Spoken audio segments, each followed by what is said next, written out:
আমার রিজিকের মালিকও সেই আল্লাহ। সকালে আকাশের অবস্থা যেমন ছিল, মনে হচ্ছিল মাহফিলটা হতে পারবে কিনা। আল্লাহর অশেষ মেহেরবানি, এখনো পর্যন্ত আলহামদুলিল্লাহ আকাশ অনেক সুন্দর পরিষ্কার। আল্লাহ তাআলার দরবারে আমরা আজকের এই মাহফিলের প্যান্ডেল থেকে এই ফরিয়াদ জানাই, আল্লাহ তাআলা মাহফিলের শেষ পর্যন্ত আকাশের অবস্থা মাহফিলের পক্ষে রাখে। সকলে বলি আমিন। সম্মানিত তাওহীদি জনতা, আল্লাহর অশেষ মেহেরবানি, যে মহান আল্লাহ তাআলা আমাদেরকে হায়াতে কিছু সময় জান্নাতের বাগানের মধ্যে আসার বসার তৌফিক দান করেছেন। পয়গম্বর সাল্লাল্লাহু আলাইহি ওয়াসাল্লাম ওনার হাদিসের ভাষায় বলেন, যতটুকু জায়গা পর্যন্ত প্যান্ডেল করা হয় অতটুকু জায়গা আল্লাহর জান্নাতের বাগান হিসাবে নবী ঘোষণা দেয়। সুবহানাল্লাহ। এই জন্য আমরা যারা আসতে পারছি আল্লাহ তাআলার দরবারে শুকরিয়া আদায় করি। আল্লাহ তাআলা আমাদেরকে অবশ্যই এই শুকরিয়া আদায়ের কারণে নিয়ামত হাজার গুণে বাড়িয়ে দেবেন। সুবহানাল্লাহ। আর যারা আসতে পারি নাই, আসার জন্য চেষ্টা করি, কারণ এই জান্নাতের বাগান কালকে কিন্তু আর থাকবে না। যখন গাছের ফলটা পেকে যায় এটাই খাওয়ার সময়। গাছের থেকে পরে যখন নষ্ট হয়ে যাবে, এরপরে আপনি যদি ফল আনতে যান, এটা একটা বোকা মানুষের কাজ হবে। এই ফল খাওয়া যাবে না। কথা বলেন ঠিক কিনা? এই জন্য বুদ্ধিমানের কাজ হলো এই, যখন আল্লাহর হুকুম যেইভাবে হয় সেটাকে সেইভাবে আদায় করা। এটাই হলো একজন মুসলমানের কাজ। কথা বলেন ঠিক কিনা? আল্লাহ তাআলা আমাদের সকলকে সর্বসময় আল্লাহ তাআলার দিকে রুজু থাকার তৌফিক দান করে। সকলে বলি আমিন। সবচেয়ে বড় আনন্দের দিন হলো এই, যেই মাসের মধ্যে আজকের এই মাহফিলটা হচ্ছে, এই মাসটাই হলো আল্লাহর রাসূল সাল্লাল্লাহু আলাইহি ওয়াসাল্লামের জন্মগ্রহণের মাস, রবিউল আউয়াল মাস। আল্লাহ তাআলা এই মাসের বরকত এবং ফজাইল আমাদের সকলকে দান করে। সকলে বলি আমিন। নবীজি সাল্লাল্লাহু আলাইহি ওয়াসাল্লাম দুনিয়াতে আসলেন। আল্লাহ তাআলা নবীর ব্যাপারে ঘোষণা দেয়, আমি আল্লাহ তাআলা আমার নবীকে বিশ্ববাসীর জন্য রহমত বানিয়ে দুনিয়ায় পাঠাইলাম। সুবহানাল্লাহ। আল্লাহ তাআলা কোরআনে কারীমের মধ্যে বলে, ওয়ামা আরসালনাকা ইল্লা রাহমাতাল লিল আলামিন।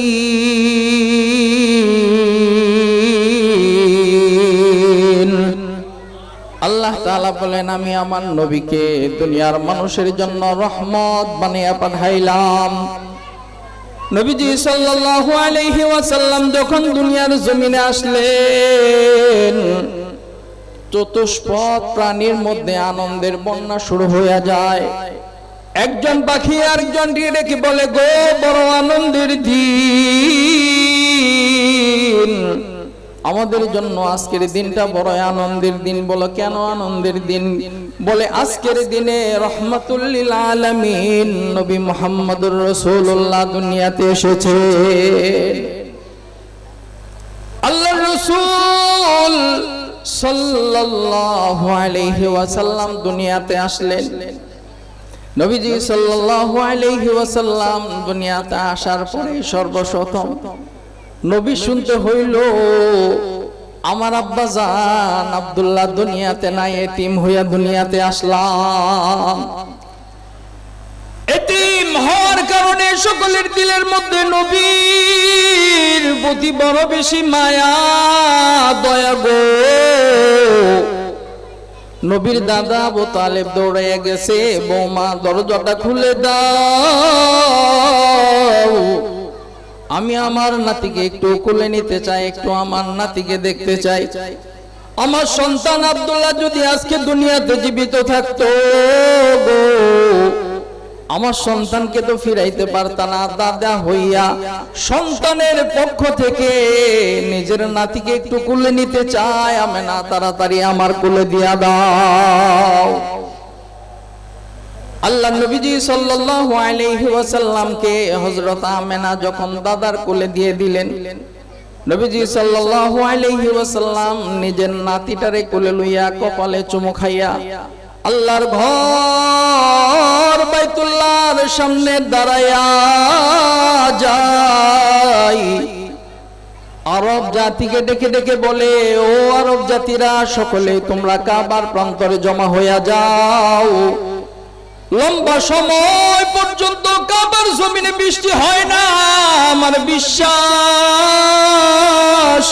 এই বরকতময় সন্তানের কারণে আল্লাহ তাআলা আজকে বৃষ্টি দিবেন। সকলেই তোমরা কাবার চক্করে চলে আসো।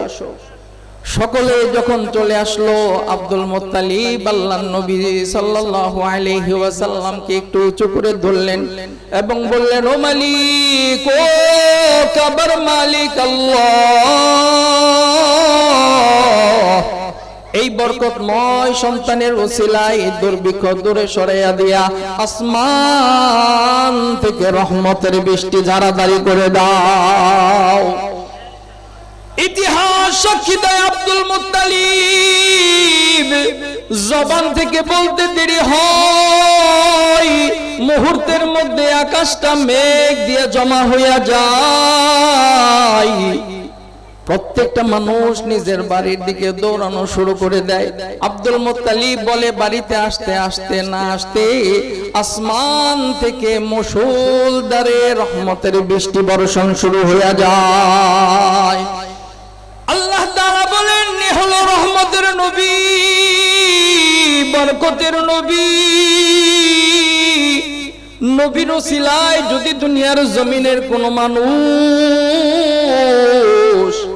আল্লাহর দরবারে কোনো কিছু চায়, আল্লাহ তাআলা বলেন, খালি হাতে তারে আমি ফিরাইয়া দেই নাই। আল্লাহর নবীজি সাল্লাল্লাহু আলাইহি ওয়াসাল্লামের ওসিলায় বৃষ্টি বর্ষণ শুরু হয়ে গেল রহমত। মক্কার মানুষের অভ্যাস ছিল নিজের সন্তানগুলা যাতে সুস্থ শরীরে সুন্দর পরিবেশে বালক হতে পারে, লালন পালন হতে পারে, গ্রামের দিকে তারা পাঠিয়ে দিত। ছোট্ট মানুষগুলারে গ্রামের দিকে পাঠিয়ে দিত, যারা ফ্রেশ আরবিটা তারা শিখতে পারে। এই জন্য ছোট্ট মানুষগুলাকে নেয়ার জন্য গ্রাম অঞ্চল থেকে মহিলারা মক্কার মধ্যে এসে জমা হইতো, বাচ্চাগুলা নিয়ে যাইত। ওদিকে হালিমাতুস সাদিয়া বলেন, বাচ্চা নেয়ার জন্য আমি আমার সাথী সঙ্গীদের সাথে রওনা হয়ে গেলাম। রওনা হওয়ার পর আমার উটটা বড় বেশি দুর্বল ছিল, রাস্তার মধ্যে বারবার পিছনে পড়ে যায়। সাথী সঙ্গীরা বারবার আমার সাথে রাগারাগি গুসা করছিল। ও হালিমা, দুর্বল উটের কারণে আমাদের চলাফেরার সামনে যাওয়া যাইতেছে না, আগাইতে পারতেছি না। হালিমা গো, এইভাবে যদি চলি একটা বাচ্চা আর আমরা পাবো না। সব মানুষ বাচ্চা নিয়ে যাবে, আমাদের কপালে কিছুই নাই। হযরত হালিমাতুস সাদিয়া বলেন, মনে কষ্ট লইয়া সাথী সঙ্গীদের সাথে মদিনাতে মক্কাতে এসে পৌঁছলাম। আমার সাথী সঙ্গীরা বিভিন্ন বাড়িতে দৌড়াইয়া দৌড়াইয়া বাচ্চাগুলা গ্রহণ করলো। সব মানুষগুলা চাইতো উচ্চ ফ্যামিলির সন্তান যদি নেওয়া যায় তাহলে হাদিয়া তোফাটা ভালো পাওয়া যায়, উপঢৌকনটা ভালো পাওয়া যায়। ওই বাড়ির সন্তানগুলা কিভাবে নেওয়া যায়? হালিমা বলেন, শরীর দুর্বল হওয়ার কারণে আমিও বিভিন্ন বাড়িতে বাচ্চা নেওয়ার জন্য ঘোরাঘুরি করি, কিন্তু কেউ আমাকে বাচ্চা দেওয়ার জন্য রাজি হইতেছিল না। একটা মাত্র পরিবার আমার দিতে চাই, তাও সেটা হলো এতিম সন্তান। আমার সাথী সঙ্গী সকলেই যার যার মতো বাচ্চা পেয়ে যায়, কিন্তু আমার কিছুই নাই। স্বামীর সাথে পরামর্শ করলাম, ও স্বামী, কি করা যায়? কোনো বাচ্চাই তো আমরা পাইলাম না, আমাদের নসিবটা বড় খারাপ। সকলেই বাচ্চা পেয়ে গেল, আমি কোনো বাচ্চা পাইলাম না, হাদিয়া তোফার রাস্তা তো বন্ধ। হালিমাতুস সাদিয়া বলেন, একটা এতিম সন্তান দিতে চাই। ও স্বামী, আমারে পরামর্শ দাও, এখন আমি কি করব? স্বামী বলে, খালি হাতে যাওয়ার চাইতে কিছু নিয়ে যাওয়াটাই ভালো। ও হালিমা, খালি হাতে যাওয়ার চাইতে কিছু নিয়ে যাওয়াই ভালো। এমন হতে পারে গো, এই এতিম সন্তান আমাদের জন্য আল্লাহর পক্ষ থেকে রহমত হবে। এই সন্তানের কারণে হতে পারে আল্লাহ তাআলা আমাদের জীবনটা পরিবর্তন করে দিবে। ও হালিমা হো এতিম, খালি হাতে যাব না, চলো না বাচ্চাটা নিয়ে রওনা হই।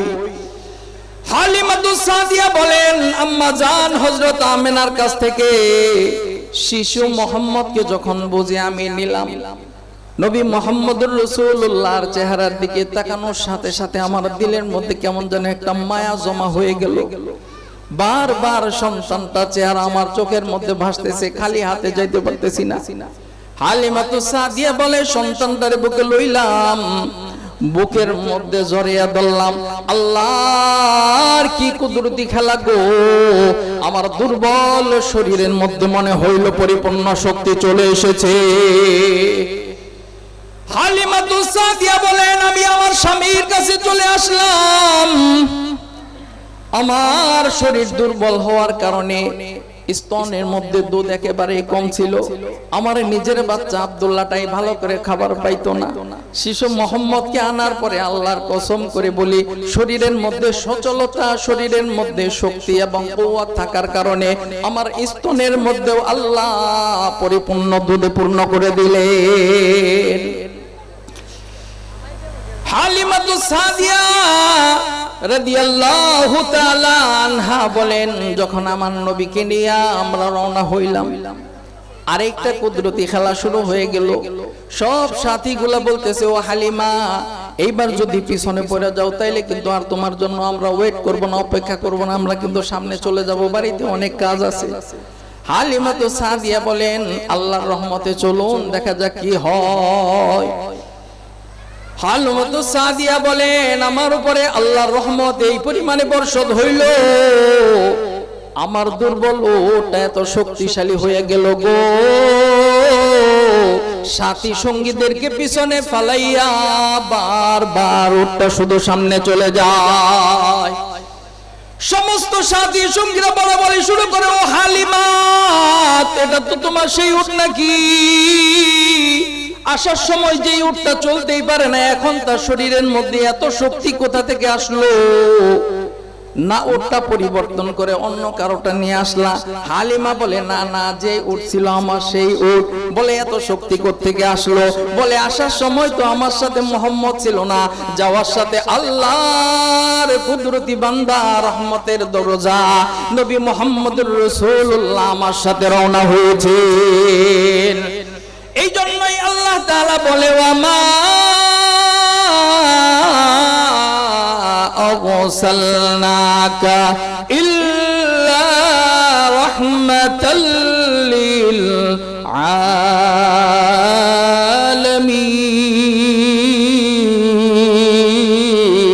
আলামিন। আল্লাহ তাআলা বলেন, আমার নবী যেখানেই যাবে সেখানেই তার জন্য রহমত হবে। সুবহানাল্লাহ। এমন নবীর উম্মত হওয়ার পরও আমরা যদি আমাদের জীবনে যোগ্য উম্মত হওয়ার প্রমাণ রাখতে না পারি, এটা আমাদের প্রত্যেকের জীবনে সবচেয়ে বড় ব্যর্থতা। আল্লাহর নবীজি সাল্লাল্লাহু আলাইহি ওয়াসাল্লামের জীবনের প্রত্যেকটা কথা, আল্লাহর রাসূল সাল্লাল্লাহু আলাইহি সাল্লামের প্রত্যেকটা কাজ আমাদের জন্য বড় উপদেশ। এটা সুন্নাত।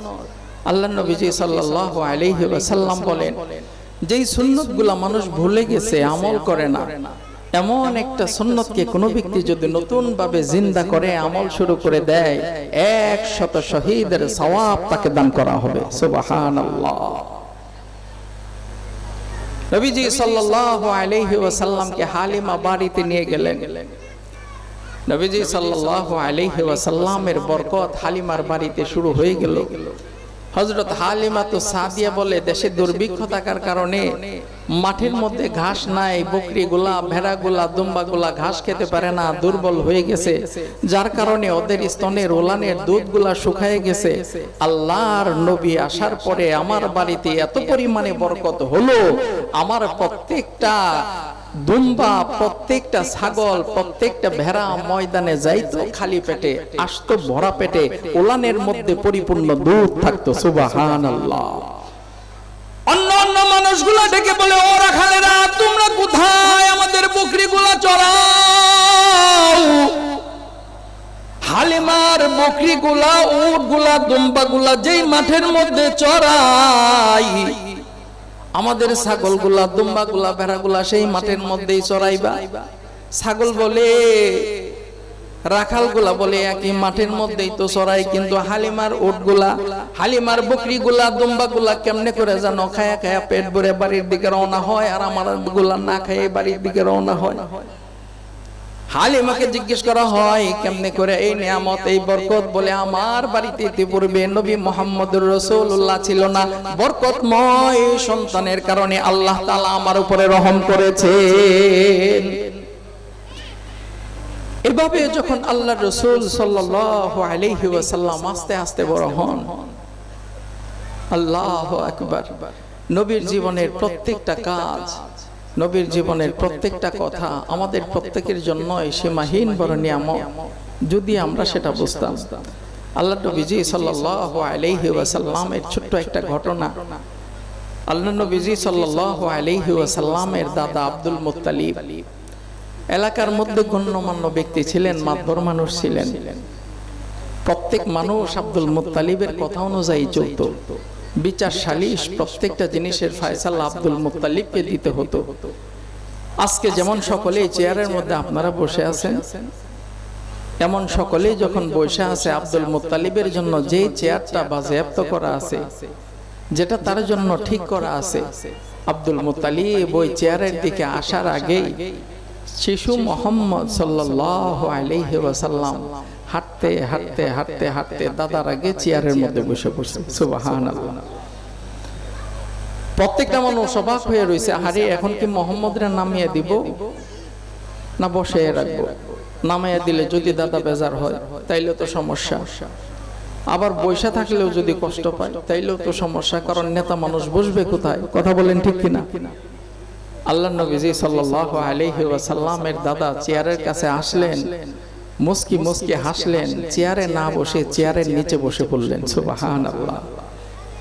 এবং সমস্ত আরববাসীদেরকে সাক্ষী রেখে বললেন, আমি তোমাদের সকলকে সাক্ষী রেখে বলতেছি, একটা দিন এমন সময় আসবে আমার এই নাতির কথায় সারা পৃথিবীর প্রত্যেকটা মানুষ চলবে। সুবহানাল্লাহ। নবীজি সাল্লাল্লাহু আলাইহি ওয়াসাল্লাম আস্তে আস্তে যখন বড় হয়, বড় বিচক্ষণ মানুষ, জ্ঞানী মানুষ ছিলেন গো। আমিনার কাছে যে বারবার জিজ্ঞেস করে, ও মা তুমি বলো আমার বাবা ব্যবসা বাণিজ্য করার জন্য মদিনাতে চলে গেছে, সকলের বাবা বাড়িতে আসে, আমার বাবা কেন বাড়িতে আসে না? ও মা একবারের জন্য হইলেও বলো না আমার বাবা যেন বাড়িতে আসে। ও মা, মক্কার প্রত্যেকটা সন্তানেরা তাদের মায়ের কোলে বাবার কোলে চড়ে চড়ে বিভিন্ন জায়গায় ঘোরাঘুরি করে, বাজারের মধ্যে যায়, কত আনন্দ করে। আমার বাবার কোলে আমি একবার উঠতে চাই মা গো, বাবারে বলো না একবার যেন বাড়িতে আসে, আমি আমার বাবার কোলের মধ্যে চড়বো, বাবার কোলের মধ্যে চড়ে চড়ে বাবার সাথে ঘুরবো, আর জীবনে কোনোদিন বাবারে বিরক্ত করব না। আস্তে আস্তে যখন এমন পীড়াপিড়ি বেড়ে যায়, হযরত আমেনা আল্লাহর রাসূলের দাদার কাছে যেয়ে বলেন, বাবা আর কতদিন গোপন রাখবো? মুহাম্মদ আস্তে আস্তে বড় হচ্ছে, বারবার বাবার কথা জানতে চায়, সঠিক বিষয়টা সঠিক জিনিসটা তাকে জানানো দরকার। আপনি যদি অনুমতি দেন, যেখানে মুহাম্মদের বাবা হযরত আব্দুল্লাহকে দাফন করা হয়েছে সেই জায়গাটা একটু দেখিয়ে নিয়ে আসতাম, সত্য বিষয়টা আমি আমার সন্তানকে জানাতে চাই। আব্দুল মুত্তালিব বলে, না না আমার ভয় হয়, যদি আমার সন্তানের কবরের পাশে যাও আমেনা গো, আমার ভয় হয় আমার নাতি না জানি তার মারেও হারিয়ে ফেলে। বলে, না না বাবা, সত্য জিনিস আমার সন্তানকে আমি জানাতে চাই। সঠিক জিনিসটা তারে জানাতে চায়, আস্তে আস্তে বড় হইতেছে, পরবর্তীতে বড় হয়ে গেলে আমার সন্তান আমারে ভুল বুঝবে। দাদা বলেন ঠিক আছে, অনুমতি দিলাম, যাও। আল্লাহ নবীজি সাল্লাল্লাহু আলাইহি ওয়াসাল্লামের মা এবং ওনার সাথে ওনার বাদী উম্মে আইমানকে নিয়ে রওনা হয়ে যায়। আল্লাহ নবী ছোট মানুষ, হাঁটতেছে হাঁটতেছে ময়দানের মধ্যে। রৌদ্র যখন উত্তপ্ত হইয়া যায় আরব জমিনের মধ্যে, দিনের বেলায় হাঁটা বড় কষ্ট হইয়া যায়। নবীজি সাল্লাল্লাহু আলাইহি ওয়াসাল্লামের কাছে যখন নিজের দাদা আল্লাহ রাসূল সাল্লাল্লাহু আলাইহি ওয়াসাল্লামের মা জিজ্ঞেস করে, ও মুহাম্মদ তোমার কি কষ্ট হয় নাকি? বলে যে আম্মা জান কষ্ট হয়ে যাইতেছে।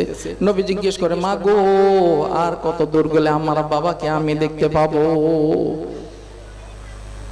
একটা পর্যায়ে যখন গোরস্থান সেই কবরের কাছাকাছি চলে যায়, নবীজি সাল্লাল্লাহু আলাইহি ওয়াসাল্লামের আম্মা দূরে দাঁড়াইয়া নবী মুহাম্মদুর রাসূলুল্লাহর ডাইকে বলে, মুহাম্মদ রে, বাবারে না দেখতে আসছিলা?